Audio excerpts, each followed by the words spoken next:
jërë ngeen jëf du ma bàyyi kenn mu yàq réew mi kàdduy njiit réew mi la ci xët mu njëkk l'Observateur ubbil yéenekaay bi cim ndaje mu doon daje ak i responsable yi Benno Bokk Yaakaar ci diwaanu Thiès keroog ci fajar diggante 3h ba 5h30 du matin yéenekaay bi nee nañu fa la waxee wax ji dem na ca wax ja bay wax ne bés bu état bi yeggee ci war a dakkal yi xew ci réew mi dinañu ko def lu ma ci góobe nag gar ko fitna ji way politique yi di gar ci réew mi quotidien mi ngi ñuy wax ana lu tax ba pouvoir bi opposition bi dëkk ci wërante ko wutante tolluwaayu politique bi ci réew mi ko waxante lu ñaaw ji ci géew politique bi professeur Maurice Soudieck Dione bu université Gaston Berger bu Ndar mi ngi ñuy xamal ci xët mu njëkk Sud Quotidien lu jiit njaaga pouvoir bee njaag Alioune Tine jiital Afrikajom Center ci xët mu njëkk Vox Populi muy wax ne jot na nag ñu teg lépp ci suuf taxaw defub taxaw seetlu ci li xew ci réew mi ndax man tiit naa ci Sénégal jàngu bi ci Sénégal ki ko jiite di Monseigneur Benjamin Ndiaye Le Quotidien nee nañu yëkkati na ay kàddu di woote ak dal ak jàmmoo ci ñi séq géew politique bi ci réew mi sàkku na ci ñoom ñu delloo si seenum xel def seen kéemtalaay kàttan ba bañ a indi fitna ci Sénégal Source A bind ne niti diine yi ci réew mi ñoo ngi yëglu ak di alerte Monseigneur Benjamin Ndiaye woote na jàmm ak jàmmoo ci ñi séq géew politique bi Ligue des imams et prédicateurs du Sénégal wane ñoom jaaxle gi ñu am ci li xew ci Sénégal ci politique bi politique boobee Source A mi ngi ñuy xibaar yi ne njiital parti Pastef di Ousmane Sonko dane woon day dem Géejawaay takk deree takk bu dëgg taxaw di ko xaar mu far ko fa mu mujjee ca Walfadjri président de la République Macky Sall mi doon daloo keroog samedi ñaareelu centrale électrique ba ñu def ci Malicounda xibaar boobee moom la journal L'Info xëyee ci xëtamu njëkk ba dañuy wax ne Macky Sall mi ngi ndamoo ko kañu ci politique énergétique am fa ñu samp centrale électrique boobee di ca Malicounda maire ba di Maguette Sène yéenekaay bi nee nañu rafetlu na bu baax a baax réalisation yu bari yi njiit réew mi Macky Sall def ci ab commune am centrale électrique ba ñu def ca Malicounda njariñ li mu jural waa dëkk ba yéenekaay bi nee nañu ma nga tàmbali ca ba ñuy tabax centrale ba ndax lu mat juróomi téeméeri doomi aadama ak ñaar fukk ak ñett jot nañu ca liggéey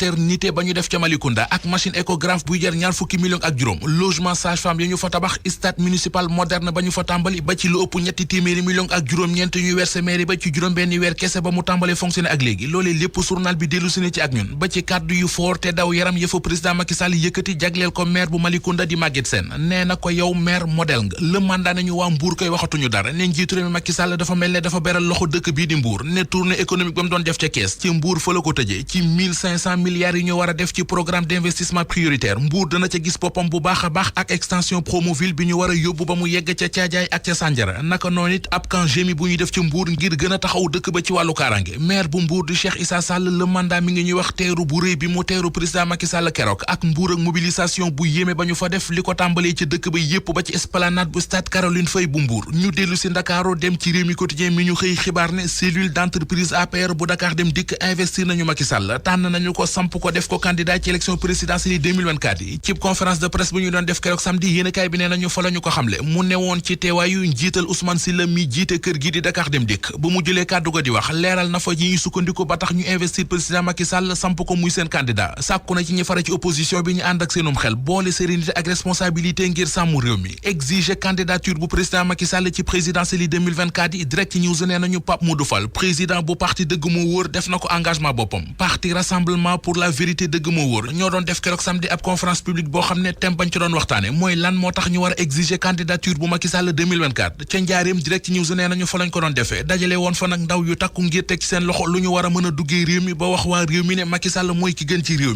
mi ñi fi nekk tey dundu làmb am nañu yaakaar ju tas ci làmbi Bombardier ak Tapha Tine ji woon démb la si ne kay xëy ko tuddee làmbi yaakaar ju tas ndax combat ba yeggul li ko tee yegg sunu làmb xëy na ca yegg ak ñun ba di ñu xamale ñoom ñaar mu di Tapha Tine ak Bombardier dañoo bëri ñetti minutes yu manqué 15 secondes ci la Bombardier amee ab gaañu ci loxo bi ñu arrêté combat ba jël ndam li jox Tapha Tine sunu làmb bind ci xëtamu njëkk ne Tapha Tine génne na Bombardier ci arène bi